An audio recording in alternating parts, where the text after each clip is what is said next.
மக்கள் அனைவருக்கும் வணக்கம். நடிகர் விஜய் அவர்களின் தமிழக வெற்றி கழகத்துடன் கூட்டணி இல்லை. இந்த விஷயத்தை உயர்மட்ட குழுல காங்கிரஸ் நிர்வாகிகளுக்கு அதனுடைய தலைவர் மல்லிகார்ஜுன கார்கே அவர்களும் ராகுல் காந்தி அவர்களும் அந்த கூட்டத்தில் சொல்லப்பட்டிருக்கு. இதோட சேர்த்து உயர்மட்ட குழு சார்பாக ஒரு 6 பேர் கொண்ட கமிட்டி ரெடி பண்ணியிருக்காங்க. அந்த கமிட்டி என்ன பண்றாங்க அப்படின்னா திமுக கூட்டணி தான் தொடர போறோம். அதில் கூட்டணி கட்சியாக எவ்வளவு சீட்டு ஒதுக்கப்படுது அதற்கான பேச்சுவார்த்தைகளை தொடங்க போறாங்க.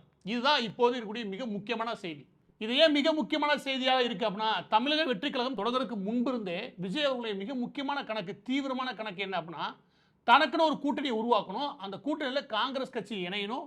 அதுக்கப்புறம் விடுதலை சிறுத்தை கட்சி திருமாவளவன் அவர்களுடைய கட்சியும் இணையணும். இதுதான் அவருடைய மிக முக்கியமான குறிக்கோளாக இருந்துச்சு. அதை நோக்கி தான் அவர் காய்கள் நகர்த்த ஆரம்பிச்சார். எப்படியும் காங்கிரஸை தன் கூட்டணி கொண்டு வரதுக்கு மிக தீவிரமாக செயல்பட்டார். அதனால தான் அவர் கூட்டணிக்கு வரக்கூடிய கட்சிகளுக்கு ஆட்சியில பங்கு நம்ம கொடுப்போம் அப்படின்னு விஜய் அவர்கள் அறிவிச்சதுக்கு இதே முக்கியமான காரணம். இதை தொட்டு காங்கிரஸ் நிர்வாகிகள் கடந்த 2 வருடமாக தமிழக வெற்றி கழகம் இல்லையா, அதை நோக்கிய நகர்வு இல்லையா, ஓரளவுக்கு அதை பாசிட்டிவா எடுத்துட்டு போனாங்க. கடைசியாக சிதம்பரம் அவருடைய மகன் சொல்லும்போது கூட காங்கிரஸ் கட்சியில் அவர் இணையறதா இருந்தார் விஜய். ஜோதிமணி அவர்கள் சொல்லும்போது விஜய் ஒன்று எங்களுக்கு யாரோ கிடையாது, இந்த மாதிரி கூட்டணி நெருக்கத்தை காமிக்க ஆரம்பிச்சாங்க. இது பட்டவர்த்தனமாகவே தெரிஞ்சுன்னு வச்சுக்கோங்க. இந்த நிலைமையில பீகார் எலெக்ஷன் வந்துச்சு.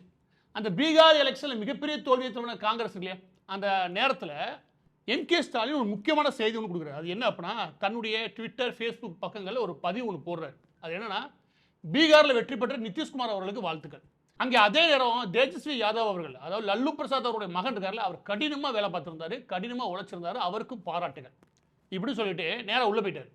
ஆனால் இவர் பிரச்சாரத்துக்கு போகும்போது தேஜஸ்வி யாதவும் ராகுல் காந்தி இவங்க இருவரையுமே ஈக்குவலா வச்சு தான் பேசினாரு. ஆனா பீகார் தேர்தல் முடிவு வந்ததுமே ராகுல் காந்தி பேரை தவிர்த்திட்டார். இந்த முறை தான் அவர் தெளிவா ஒரு செய்தி கொடுக்குறாரு. ஒருவேளை காங்கிரஸ் இல்லைன்னா பிரச்சனை ஒன்றும் கிடையாது, கழட்டி விடுங்க அப்படின்ற மனநிலைக்கு நாங்கள் வந்துட்டோம் அப்படின்ற விதமா அதுக்கு ஒரு செய்தி ஒன்று சேர்த்தே தான் அனுப்புனார். அதுக்கடுத்து 4 நாட்களில் கூடின காங்கிரஸுடைய மேல்மட்ட குழு இருக்கு இல்லையா, அது இதை விஷயத்தை எது தமிழக வெற்றி கழகத்துடைய கூட்டணி இல்லையா, அதை தெளிவுபடுத்த வேண்டிய நிலைமைக்கு அவங்க தள்ளப்படுறாங்க. அதான் அவங்க தெளிவுபடுத்துறாங்க, இல்லவே இல்லை விஜயுடன் கூட்டணி பேச்சுவார்த்தையே கிடையாது. அவர் விரும்புகிறான சந்தோஷம், ஆனால் அவரோட பேச்சுவார்த்தை கிடையாது.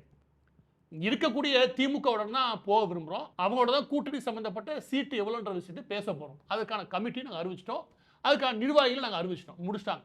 இதை தொட்டு தமிழகத்தினுடைய காங்கிரஸ் தலைவராக கூடிய செல்வ பெருந்தகையும் அந்த விஷயத்தை தெளிவுபடுத்திட்டார். இப்போ காங்கிரஸ் இன்றைய தேதியில் நவம்பர் டிசம்பரில் இந்த விஷயத்தை தெளிவுபடுத்தலாமே ஒழிய பின்னாடி மாறுறதுக்கான வாய்ப்புகள் உண்டு. ஆனால் மாறுறதுக்கு பெரிய வாய்ப்புகள் எதுவும் கிடையாது. அந்த வாய்ப்பு ஏன் கிடையாது, இல்லாட்டி இந்த ஆப்ஷனை ஏன் காங்கிரஸ் நழுவ விடுது இல்லாட்டி தவிர்க்குது அப்படின்னு சொன்னோம்னு வச்சுக்கோங்க. அதுக்கு மிக முக்கிய காரணமே விஜய் அவர்கள் தான். விஜய் அவர்களுடைய கட்சியினர் என்ன சொல்கிறாங்க அப்படின்னா, முக்கியமாக இந்த லாட்டரி மார்ட்டினுடைய மருமகன் என்ன சொல்கிறார் அப்படின்னா, எங்கள் கட்சிக்கு விஜய் அவர்களுக்கு 27% ஓட்டு இருக்கு அப்படின்றாரு. ஏன் நீங்கள் சொல்கிறது 50 சீட்டு போகணும் தானே, 27% ஓட்டுன்றது எதன் அடிப்படையில்? நாங்கள் ஒரு சர்வே எடுத்துருக்கோம், ஆளுக்கு சர்வே எடுக்க வேண்டியதான். எனக்கு தெரிஞ்சு நம்ம ஊரில் இருக்கிற எல்லா பெரிய கட்சியும் வச்சுக்கோங்க, ஆளுக்கு 1 கோடி 2 கோடி உறுப்பினர்கள் இருக்காங்கன்னு கணக்கு காட்டுறாங்க. அவங்க கணக்கில் எடுத்து வச்சுக்கோங்க, எனக்கு தெரிஞ்சு தமிழக மக்கள் தொகை 25 கோடி போயிடும். எனவே இந்த சர்வேலாம் யாரும் ஏற்றுக்க போகிறது கிடையாது. அப்போ யதார்த்தமான உண்மைக்குள்ள நுழைவாங்க. நீங்கள் ஒரு தேர்தலை சந்திச்சிருந்தீங்கன்னா, அதாவது தமிழக வெற்றி கழகம் ஒரு தேர்தலை சந்திச்சு தன்னுடைய வாக்கு வங்கி இதுதான் நிரூபிச்சிருந்து வச்சுக்கோங்க, அதன் அடிப்படையில் தான் கூட்டணி பேச்சுவார்த்தை இல்லையா, அதை தெளிவாக கொண்டு போக முடியும். இன்றைய தேர்தலில் தமிழக வெற்றி கழகத்துடைய மிகப்பெரிய தலைவலி என்ன அப்படின்னா, அவங்க கூட்டணிக்கு கூப்பிட்டா கூட அதை விரும்பினா கூட கட்சிகள், ஆனால் என்னன்னு சொல்லி சீட்டு பேர் நடத்துவாங்க, அந்த சீட்டை ஒதுக்குறது இல்லையா, அதில் ஒரு பெரிய தலைவலியே இருக்குது. அதை தமிழக வெற்றி கழகத்தினால் செய்யவே முடியாது, விஜய் அவர்களால் நிச்சயம் செய்ய முடியாது. இதில் நிதர்சனமாக காங்கிரஸ் எப்படியா கருதுது அப்படின்னா, 12லேருந்து 16% அளவுக்கு விஜய் அவர்களுக்கு ஓட்டு இருக்கிறதுக்கான வாய்ப்புகள் உண்டு. எனவே அந்த அளவில் வச்சு தான் சீட்டு எவ்வளோன்ற விஷயத்தை பேசவே முடியும். அப்படி பேச முயற்சி பண்ணக்கூடிய காங்கிரஸ் நினைக்கிறது என்ன அப்படின்னா, ஒருவேளை விஜய் கேட்குறாருன்னா, ஆரம்ப கட்டத்தில் விஜய் கேட்குறாருன்னா ஒரு 60க்கு மேற்பட்ட சீட்டுகளை கேட்க விரும்புச்சு. இதே தான் விடுதலை சிறுத்தை கட்சிருக்காங்களே, அவங்க பக்கம் பார்த்தா சும்மா 40க்கு மேற்பட்ட சீட்டு கேட்கலாம்னு வச்சுக்கோங்க. இது 40, 60 இது ரெண்டுமே 100க்கு மேலே போயிடும் வச்சுக்கோங்க. மீதம் இருக்கிறது 234 தொகுதியில், மீது 134 தொகுதியிலேயே டிவிக்கு போட்டிடும். அப்படியே போட்டியிடுறதா இருந்தாலுமே கூட இந்த 2 கூட்டணி கட்சிகளுக்கு 2க்கு யார் செலவு பண்ணுவா, இந்த மாதிரி ஏகப்பட்ட கணக்கு இருக்குது. இந்த குழப்பத்தை தவிர்க்கிறதுக்கு தான் இவ்வளோ சீட் அவர் கொடுக்க முன் வந்தாலும் கூட அந்த 60 வெற்றியாக மாற்ற முடியுமா, அடுத்த குழப்பம் வரும். இந்த 40 விசிக்கு கொடுக்கலாம், ஆனால் 40 வெற்றியாக மாற்ற முடியுமா, அந்த குழப்பம் அந்த கட்சிக்கு வருதுன்னு வச்சுக்கோங்க. எனவே ஒரு உறுதியான ஓட்டு வங்கி இல்லாத நிலைமையில தமிழக வெற்றி கழகத்தினால ஒரு கூட்டணி பேச்சுவார்த்தை நடத்தவே முடியாது. என்ன செய்ய முடியும்? எங்களுக்கு தெரிஞ்சு 14 16% இவர் பிரச்சாரம் போய்கிட்டே இருந்தார் இல்லையா, யார் விஜய் அவர்கள், அந்த காலகட்டத்தில் 14-16% இருந்தது இவருடைய ஓட்டு வங்கி. ஆனால் அது மக்களுடைய ஒப்பீனியன், அதாவது அவங்களுடைய எண்ணம் தான். ஆனால் ஓட்டு போகிற அந்த 4 நாள் இருக்கு பாரு, எவன் எந்த போட்டு மாறுவான்ற கணக்கே தெரியாது. ஏன்னா கடைசி நிமிஷத்தில் ஆடுற கணக்கே வேற. அதில் ஒரு 3-4% வரைக்கும் மாறும். எனவே 10% ஓட்டு வாங்கிட்டாருன்னு வச்சுக்கோவேன், அதுதான் அவருடைய சாலிடாக அவருக்காக இருக்கக்கூடிய ஓட்டு. அதில் 14-16 தொட்டுட்டாருன்னா பரவாயில்ல, அவருக்குன்னு இருந்த ஓட்டை அவர் தக்க வச்சுட்டார் அப்படி கூட சொல்லலாம் வச்சுக்கோங்க. இப்போதைய நிலைமையில தமிழக வெற்றி கழகம் சொல்ற மாதிரி 27% ஓட்டு யாருமே ஏற்றுக்க மாட்டாங்க. அது பொய்ன்னு தான் சொல்லுவாங்க. ஏன்னா நிதர்சனமான உண்மை கிடையாது. இந்த நிலைமையில விஜய் அவர்கள் ஏறக்குறைய தனித்து தான் நிற்கிறார். தனித்து விடப்பட்டார் அப்படின்னு வேணா சொல்லலாம். ஏன் அப்படின்னா இவரால் என்ன நடக்கிறதுக்கான வாய்ப்புகள் உண்டாயிருக்கு அப்படின்னா, திமுக கூட்டணி இல்லையா, திமுக கூட்டணியில் போன தேர்தலில் காங்கிரஸ் 25 இடங்கள் வெற்றி பெற்றது. இன்னைக்கு அவங்க 40 சீட்டு கேட்குற அளவுக்கு அவங்களுடைய இந்த சீட்டு பேரம் நடத்துவாங்களே, அதில் அவங்களுடைய பவர் கூடியிருக்கு. அதுக்கு காரணம் விஜய் அவர்களும் ஒரு ஆப்ஷனாக இருக்காரு. அவர் 60 சீட்டு வரைக்கும் கொண்டு போறாரு. இல்லை 70 சீட்டு வரைக்கும் வாங்க முடியும்னு சொல்லி காங்கிரஸ் பேரத்தை ஆரம்பிச்சுன்னா நிச்சயமாக 25 சீட்டு கொடுக்க முடியாது. போன 25 சீட்டை அப்படியே ஒதுக்க முடியாது. ஒன்று, அவங்க ஆளுங்கட்சியாக இருந்து போதுமான அளவுக்கு எதிர்ப்புல சம்பாதிச்சிருக்காங்க திமுக. எனவே அதுக்காகவே அவங்க கூடுதலாக ஒரு 5 சீட்டு கொடுக்க வேண்டியிருக்கும். இந்த பக்கம் இன்னொரு ஆப்ஷன் விஜய் வரதுனால காங்கிரஸ்க்கு 30-35 சீட்டுக்கு மேலே போய் தான் ஆகும். எனவே 40 சீட்டு வரைக்கும், 40க்கு மேற்பட்ட சீட்டு எதிர்ப்படும் காங்கிரஸ் இல்லையா, அதனுடைய போட்டியிடக்கூடிய சீட்டுகளுடைய எண்ணிக்கை கூடும். அதே நிலைமை தான் விடுதலை சிறுத்தைகள், அதுக்கப்புறம் மதிமுக வைகோருடைய கட்சி, அதுக்கப்புறம் 2 communist party, Marxist and Indian communist 2 பேர், இவங்களுடைய போட்டி போடக்கூடிய எண்ணிக்கை இருக்குல்ல, அது எல்லாம் 10 சீட்டுக்கு மேலே கேட்கறதுக்கான வாய்ப்புகள் உண்டு. ஆனால் குறைஞ்சபட்சம் 8க்கு கீழே போகிறதுக்கான வாய்ப்பெல்லாம் கிடையாது. இந்த நிலைமை உருவாச்சுன்னா, போன முறை திமுக உதயசூரியன் அப்படின்ற சின்னம் இருக்கு இல்லையா, அந்த சின்னத்தில் போட்டியிட்டு ஒட்டுமொத்த எம்எல்ஏ கேண்டிடேட், அது வேட்பாளர் எண்ணிக்கை 188. அது இந்த முறை முடியாது. எனக்கு தெரிஞ்சு அது 165-65க்கு கீழே போகிறதுக்கான வாய்ப்புகள் உண்டே தவிர கூட்டணி பேரவர்கள தீவிரமாக இருக்கும். இந்த விஷயத்தை உருவாக்குனவர் விஜய் தான், இது நிச்சயம் சொல்ல முடியும். ஆனால் விஜய் அவர்கள் கூட்டணி யார் வருவா அப்படின்னா எனக்கு தெரிஞ்சு யாருமே இல்லை. மன்சூர் அலிகான் மாதிரி ஒரு சில பேர் கட்சி வச்சிருக்காங்க. அவங்க மாதிரி கட்சிகளை இணைச்சிக்கிட்டால்தான் ஒழிய தனிப்பட்ட விதத்தில் பெரிய கட்சிகளாக இங்கே இருக்கக்கூடிய ஒரு அரசியல் கட்சிகளை இவரால் உள்ளே கொண்டு வர முடியாது. அது முன்பு காரணம் ஒன்று சொல்லிட்டேன். இப்போ நிலைமையும் அப்படி தான் இருக்குது. என்ன அப்படின்னா டிஎம்கே பொறுத்த வரைக்கும் காங்கிரஸ் உறுதிப்படுத்திடுச்சு. விடுதலை சிறுத்தைகள் கட்சி இல்லையா, அவங்களும் எல்லா டைமும் உறுதிப்படுத்துறாங்க. அவங்க நிலைமை என்ன நம்ம தெரில. மதிமுக கம்யூனிஸ்ட் கட்சி, இது ரெண்டும் சாலிடாக அவங்களோட நிற்கிறாங்க. ஏறக்குறைய அறிவாலயத்தில் காவல் காக்கிறது அவங்க தான் வச்சுக்கோங்க. அதுக்கப்புறம் இந்தியன் முஸ்லீம் லீக் எப்போவுமே அவங்களோட தான் இருப்பாங்க. அவங்க போகிறதுக்கான வாய்ப்பு கிடையாது. இந்த எந்த கூட்டணியும் பெருசாக கலைஞ்சு போகிறதுக்கு வாய்ப்பு இல்லை. அவங்க சீட்டு பேரம் நடத்துறதுக்கு சக்தி வேணால் கூடியிருக்கு, அவ்வளோதான். இந்த பக்கம் ஏடிஎம்கே போன முறை இல்லையா, அந்த கூட்டணியில் இருக்கக்கூடிய பிஜேபி அப்படியே இருக்காங்க. தமிழ் மாநில காங்கிரஸ் வாசன் அவருடைய கட்சி அப்படியே இருக்குது. அதில் பாமகவுடைய நிலைப்பாடு என்னன்னு தெரியல. தேமுதிக போன மாதிரி தனிச்சு இருந்துச்சு, இந்த மாதிரி உள்ள வரப்போதா என்னன்னு தெரியல. இவங்களோட நிலைப்பாடு என்னன்னே தெரியல. அதுக்கப்புறம் தினகரன் அவர்கள் கூட்டணியில் இல்லைன்னு அறிவிச்சிட்டாரு. மிச்சம் இருக்கிறது நாம் தமிழர் கட்சி எப்பயும் போல தனிச்சு தான் அவங்க களமாட போறாங்க. எனவே கூட்டணின்னு ஒரு கட்சிக்கு நீங்க பேச்சுவார்த்தை நடத்துறீங்கன்னா இந்த கட்சிகள் மட்டும் தான் தமிழ்நாட்டில் ஓரளவுக்கு அடையாளத்தோடு இருக்குது. மனிதநேய மக்கள் கட்சி சில கட்சி இருக்குன்னு வச்சுக்கோங்க, அடையாளத்தோடு இருக்குது. இந்த கட்சி எதுவுமே இன்னைக்கு எனக்கு காங்கிரஸ் விசிக்கே எதிர்பார்த்தாரு, அது ரெண்டும் கிடையாது ஆகிப்போச்சு. மற்ற எந்த கட்சியும் அவர் பக்கத்து போகிறதுக்கு தயாராக இல்லை. மிக முக்கியமான ஒரு காரணம் இருக்காது. என்ன அப்படின்னா 2 கட்சிகளுமே கூட்டணி கட்சியாக போட்டியிடக்கூடிய கட்சிகள் இருக்கு இல்லையா, அதாவது ஏதோ ஒரு கட்சி கூட்டணியில் வராங்க, அவங்களுக்கு ஒரு 4 சீட்டு 3 சீட்டு கொடுக்கலாம்னு வச்சுக்கோங்க. 3 சீட்லையும் அவங்க போட்டிட்டு வெற்றி பெறக்கு தேவையான எல்லா செலவுகளுமே இந்த 2 கட்சியும் பார்த்தோம். ரெண்டாவது, இந்த கட்சிகளுக்கு கட்டமைப்பு இருக்குது. சுமார் 65,000க்கு மேற்பட்ட பூத் கமிட்டி இருக்குது. ஒவ்வொரு ஊர்லேயுமே ஏடிஎம்கே டிஎம்கேக்கு ஆட்கள் உண்டு. அவங்க அந்த எலெக்ஷன் வேலையை பார்ப்பாங்க. இங்கே போனால் எலெக்ஷன் வேலையை யார் பார்ப்பா? சீட்டு கொடுக்குறதால முக்கியம், தேர்தல் பணின்னு ஒன்று இருக்கு இல்லையா, அதை யார் பார்ப்பா? இந்த கட்சிகள் எல்லாம் இந்த விஷயத்தில் தெளிவான கட்சிகள். எதனால் கூட்டணி மாறி மாறி போனாலுமே கூட்டணியில் இருக்குன்னு நினைக்கிறாங்கன்னா, ஒன்று அவங்க பைசா தருவாங்க, இன்னொன்று வெற்றி பெறதுக்கு தேவையான விஷயங்களை அவங்களே பார்த்துப்பாங்க. கொஞ்சம் உழைப்பு கொடுத்தா மட்டும் போதும்.